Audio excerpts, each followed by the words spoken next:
Welcome back to another episode of 40 Facts About the 40K Universe. I am your host, Gersh1, and today we're going to be talking about Titan Legions, Traitor Titan Legions. If you're new to the channel, subscribe. We post Warhammer 40K lore videos every single day. If you have any suggestions for any other topics, please comment down below. And if you enjoy our content, thank our patrons on Patreon. It's because of them that we can do this.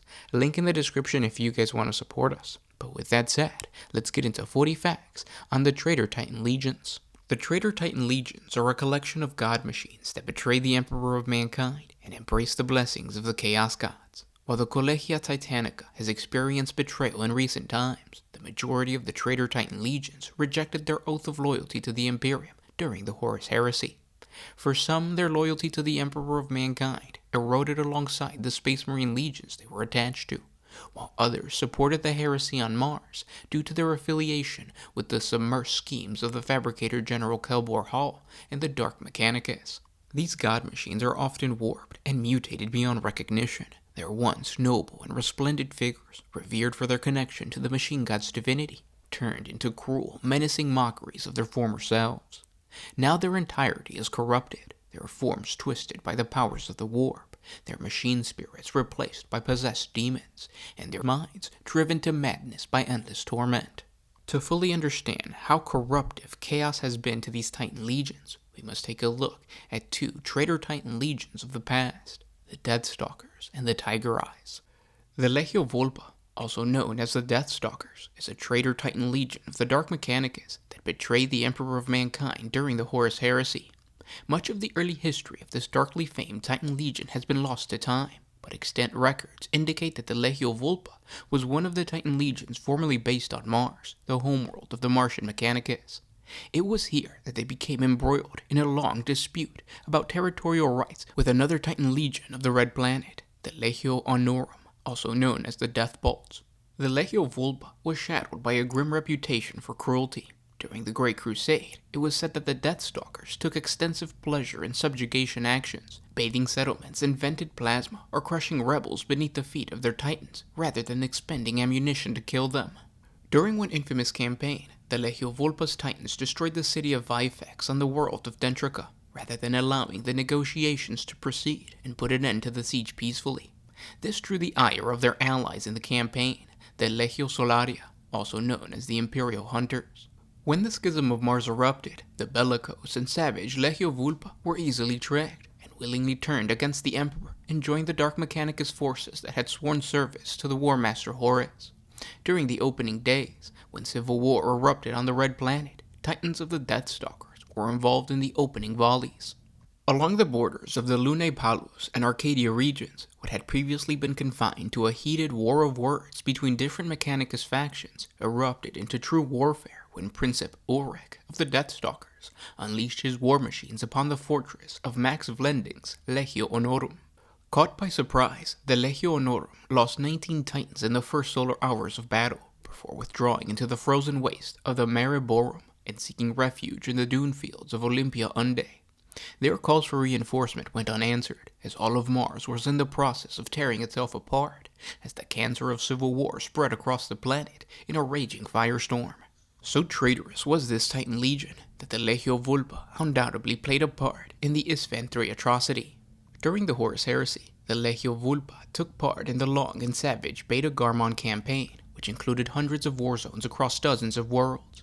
Even before the greater armies of the War Master Horus reached the Star Cluster, the battle lines had been long since drawn, and fighting had been going on for many Terran years. It was a cauldron of battle that would consume millions of lives before its end, and see the demise of entire Titan legions, earning this campaign the dire moniker of Titan Death. The Legio Volpa fought against the Loyalist forces in the Beta-Garmon system as part of preparation for the Traitor's final assault on Terra. The Legion fought primarily on Beta-Garmon 3 and Theta-Garmon 5, and were supported by the Knights of House Divine, House Hyboris, House Yondin, and House Niagba. During the conflict, 8 Princeps of the Legion were possessed by demons and placed within war-class Titans under the command of the Dark Mechanicus Magos, Arbin Protos, and the Word-Bearer's Dark Apostle, Vorjuk Kral. This represented the first known Banelord Titans. Within the Imperial armies and fleets spread out across the cluster, Horus unleashed a full measure of his Titan legions against key targets. on Delta-Garmon 2 and Theta-Garmon 5, sieges that had lasted for Terran years were brought to a sudden and brutal tipping point. Titans of Legio Mortis led the way against the harvest domes of Delta-Garmon 2, the airless wastes growing thick with the twisted wreckage of Loyalist tanks. On Theta-Garmon 5, the Legio Ferenz and Legio Vulpa maniples marched across the great Garmonite shipyards, their guns tearing open the fortress docks and leaving clouds of frozen corpses in their wake. Only the swift arrival of Legio Ostorum and Legio Solaria maniples prevented both star systems from falling completely within the War Master's hands, though both Loyalist legions found themselves hard-pressed by the vast number of enemy Titan legions arrayed against them. When the war finally came to Beta-Garmon 2 in full force, having bled the Loyalists in the outer systems, the War Master unleashed his maniples of Death Heads, Tiger Eyes, and Death Stalkers into the wastes surrounding Nicron City, while his fleet attacked the planet from above, and hundreds of Traitor Imperialis Auxilia regiments stormed the hive cities themselves. In what would become known as the Second Battle of Nicron, the Titans broke through the 100-kilometer defenses of the Pancrypta Dusk Clans, Solar Auxilia, and Nemesis Brigades. It was the Warp Runner maniples that led the Loyalist Titans to make the stand in the shadows of Nicron's gates, but ultimately fell, opening the way for the traitors to flood into the city. With the city under their control, the traitors moved swiftly to conquer or destroy the rest of Beta-Garmon 2. In recent history, this traitor legion has been seen taking part in the 13th Black Crusade. The god engines of the Legio Vulpa are seen marching in their rust red and purple with bone trim heraldry. The creature known as a Vorpus Saberfang that was native to the world of Yath dominates the heraldry of the Legio Vulpa, its skeletal frame clad in armor. The Libraxus Tactica Vulpa, the battle bible of the Death Stalkers, often references this ancient extinct Xeno creatures as the epitome of the hunter's virtue, cunning in its pursuit and savage when it strikes. The elite of the Legion's princeps even keep smaller versions of the Saberfang as pets, creations of biomanipulation and cybernetic crafting that prowl around their feet or coil around the base of their command thrones. So pervasive is the iconography of the Saberfang amongst the Death Stalkers that its skulls are incorporated into the banners of its maniples and used as decoration as the edge of their heraldry and even armor plating. The Legio Vulpa personally value the honor of close-quarter battles, where they could see the eyes of their foe, or in the case of Titan warfare, their armored heads, and feel the concussive force of their weapons smashing into them. The Legio Vulpa always has a reputation for excessive cruelty, and their fall to chaos has only made them more deadly. The desire to murder is common for these Titan princeps, the thrill of a felled foe echoed by a raging machine spirit and feeding back through the neural link of a Titan's MIU. Death Stalker princeps often give in to their battle madness, riding the waves of exhilaration and letting their attacks become more instinctive. The Legio Ferenz, also known as the Tiger Eyes, is a traitor Titan legion of the Dark Mechanicus that repudiated its oath to the Emperor of Mankind and followed the War Master Horus into the service of the ruinous powers during the Horus Heresy. The colors of the Tiger Eyes Legion are orange and black, and their Titans are often decorated with black flames. The Tiger Eyes Legion badge is a tiger's eye with an orange iris and eyeball, centered on an orange diamond shape, on top of a decorative circle, located within the cog symbol of an opus machina on a field of black. The Titan engines of the Legio Ferenz, perhaps because of the unique arts of the Magi of their homeworld, were always regarded as possessing strangely bestial machine spirits, alien from those of other Legios, but still within the sanctified rites of the Mechanicum. Divisio Militaris records that exist for the latter years of the Great Crusade rate the Legio Ferenz as a fully operational Titan legion of the second rank. The Legio was rated with an estimated 110 to 140 god machines in active service at the time of the outbreak of the Horus Heresy. However, this may have underestimated the number of Titans in service with the Legio, which may have ranked as high as 170 various classes and types. The principal strength of the Tiger Eyes was split between two divergent classes, the Mars-patterned Warlord and the Mars-patterned Warhound. During the later Great Crusade, the mid-range battle titans, such as the Reaver and Carnivore, were added in small numbers to expand the Legio's order of battle and strategic reach, while it was also known to favor the use of idiosyncratic light intermediate subpatterns, developed locally, known as the Reviler. This pattern was designed to operate mainly as a mobile Inferno cannon platform, and replace the use of the heavier Knight classes in the Legion's core of retainers. In terms of the heaviest Titan units, it is not believed that the League of Pharaians possess any Imperator-class Titans, although it did utilize at least 5 adapted Deathbringer warlords, which served as the Lego's heaviest assault units. The League of Pharaians owed its genesis and its destiny to the Forge World of Incaladium, and the unceasing cycle of war, strife, and invasion that had wrecked it before it was liberated by the forces of the Great Crusade.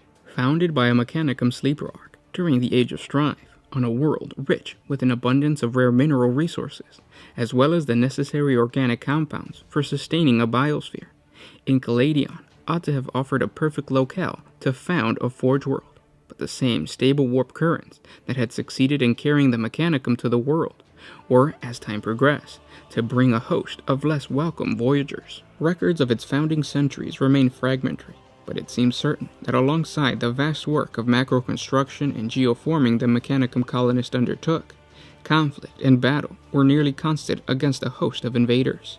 As a result, the Mechanicum, separated by vast distance from Mars, evolved into a distinctive and highly warlike faction, and one that was seldom united, as individual Forge Fanes had to often look to their own defense and survival. Waves of Xeno invasion spurred unusual avenues of technological development, and the creation of vast, fortified cities, which dominated and defended the richest mineral seams and algae-rich seas, while hidden Forge Fanes were sunk kilometers beneath the planet's crust. The Mechanicum also adapted to the need to acquire additional human stock by raiding the feral populations of the world, which brought echoes of barbarous cultures that had begun to infect the increasingly schismatic machine cult. Throughout this long and savage history, the League of Pharaians formed the principal military force of the ruling Archmagos, known as the Preceptor General. Its Titans served as the avatar of her will. No resource was spared in the Titan Legion's maintenance, and where possible, due to the lulls in the fighting, the expansion of its fighting strength. Their more common nickname, the Tiger Eyes, also stemmed from their early period as a corruption of the name given to them by the feral tribes of the nearby world of Homeworld, to whom the Titans truly were divine and terrible beings, come to reap a sacrifice of the young and the strong to serve in the palace of the gods. Unlike some garrisoning Titan legions before the Great Crusade, the League of Pharaians did not stand vigil as enforcers for petty empires of the machine god servants, but rather fought an unceasing war against a host of foes. For centuries, the League of Pharaians unleashed their wrath against invading hordes of orc marauders, spiteful raids of Eldar corsairs, scavenging Talarian warpacks, and the colossal horrors of meteor-brought carnoplasm infestations from the abyssal reefs. Such ceaseless conflict took their toll, both on the planet itself and the League of Pharaians who defended it. Around 50 standard years before the Great Crusade would finally reach the planet, after a particularly brutal series of incursions and raids, the Tagmata Omniscium, the feudal order upon which the defense and military hierarchy of the Forge World of the Mechanicum is based, finally broke down. In the ensuing strife, the Preceptor General of the planet was assassinated, and the Forge World split into warring or isolationist factions.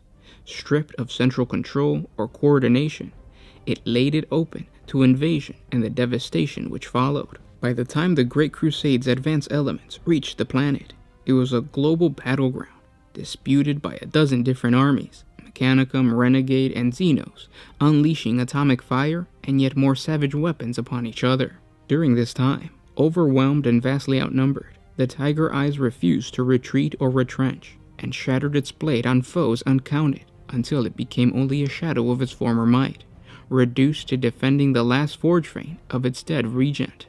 After Imperial contact, Mars was determined to bring the planet into the fold of the Imperium, but the Great Crusade was at that time engaged in major battles on a variety of fronts, and much of the Mechanicum's military forces were tied up in an ongoing campaign. It instead fell to the forces of the 4th Legion, the Iron Warriors, to bear the brunt of the liberation campaign, with such supporting elements of the Legio Mortis and the Martian Skitarii and Secutari forces as could be spared to aid it. The resulting campaign was to prove the bloodiest in the Legion's history to that point, but after 2 solar years of guerrilla warfare, the planet joined the Imperium. In the aftermath, the lost forges and fortress citadels were quickly reclaimed and repaired by the now ruling Imperium-backed Mechanicum faction. Warship squadrons, now permanently based in the system, gave the Forge World respite from the attack for the first time, and the vast mineral wealth and production capabilities of the planet were quickly put into action to fuel the ever-expanding Great Crusade. Oaths of loyalty and debts of blood to the liberators were affirmed, although in this, Mars and the Legio Mortis were judged by the planet's Mechanicum to be saviors rather than the Fourth Legion, who had expended so many lives in the war. As a key part of repaying this debt, the Titan Legion was quickly reconstituted and rearmed, with a deep Titan forge beneath the planet's surface put to continuous operation to fuel a second birth for the Titan Legion. Traveling beyond their sector, the Legio Foraeans pursued conflict with an aggressive fervor and tempo of battle seldom matched by any other Titan Legion of the period, splitting their forces into demi-legos and strike groups operating alongside numerous Imperial expeditionary fleets and extermination forces. Throughout this period, aside from abiding allegiances with the Legio Mortis, the Legio cultivated neither friendships nor overt feuds with the rest of the Collegia Titanica, many of which came to regard them, nevertheless, as unpredictable and primitivistic. Feeding into this reputation, the Tigerites were well reputed for their disdain of sustained bombardments or other standoff tactics, preferring instead mobile, close-range firefights, melee combat, rapid flanking attacks, and when confronting superior forces, hit-and-run tactics carried out at the very limits of the reactor capability of their Titans to maintain. It is said that some Tiger Eye Princeps were willing to disengage or reduce their void shields in order to gain extra speed to employ these tactics, something that would be a complete anathema to the standard practices of the Collegia Titanica. One demonstration of this willingness to do battle in any theater by the Legio Foraeans was that they allowed even single Titans and their support groups to split from their central command. This wide-ranging deployment pattern and the generations of warfare on their home world made the Legio Foraeans one of the most battle-hardened and adaptable of the Titan legions, and contributed to their inviolable reputation. However, willingness to do battle, even against staggering odds, and willingness to follow orders from outside the Mechanicum, or indeed to follow ordained strategies, proved to not be the same as far as the Tiger Eyes were concerned, as many theater commanders found to their dismay. Rumors also ran rife of strange pre- and post-battle rituals conducted by their Titan Princeps and their crews, like some horrible mixtures of Omnissiah machine rites and the savage tomatic rituals of a feral animal cult. But given the invaluable battlefield work of the Tiger Eyes, and the unfamiliarity of most observers with the inner workings of the Mechanicum, many such rumors were dismissed or deliberately ignored. When the wars of the Horus Heresy broke out, it was revealed immediately that the Legio Foraeans had sided with the War Master Horus, as did both the Fabricator General of Mars and the Legio Mortis. It is clear in hindsight that the Tiger Eyes knew of the planned treachery beforehand, and were a key and willing part of the War Master's early battlefield plans and deployment from the start, such as the dispatch of a demi-legio of the Tiger Eyes to the Par-Mar assault force before blood had yet spilled on Isfan V. Quickly too would the dark rites of the Legio blossom into the twisted arcana of what would become known as the Dark Mechanicum in later years. Their homeworld of Incaladium, through declaring the traitor's cause, fell quickly into a bloody civil war of its own, the absence of the Legio having stripped its new Preceptor General's principal agency of overmatching power against its rivals. And those were 40 facts on the two Traitor Titan Legions. I hope you guys enjoyed this video. Thank our patrons on Patreon. It's their $1 contribution a month that really helps out the channel. If you guys want to support us, the link is down in the description. Like I said, it's just $1 a month. That dollar goes a long way, so thank you ahead of time. If you can't support us on Patreon, we understand. Liking, commenting, sharing, posting it on Twitter or Facebook. It really helps out the channel when you do that kind of stuff. Also just watching all the way through really helps out the channel. If you guys have any suggestions for other Traitor Titan Legions, please comment down in the comment section below. If you have any suggestions for any other topics, any type of lore of Warhammer 40K that you found really interesting and you guys would like us to create a video about, please make that suggestion down in the comment section below, and I will talk to you tomorrow. Don't forget to check out our Xeno Titan video that came out, I think, at the beginning of the week. But with that said, I'll talk to you tomorrow. This is Gershwin with One Mind Syndicate signing out. Always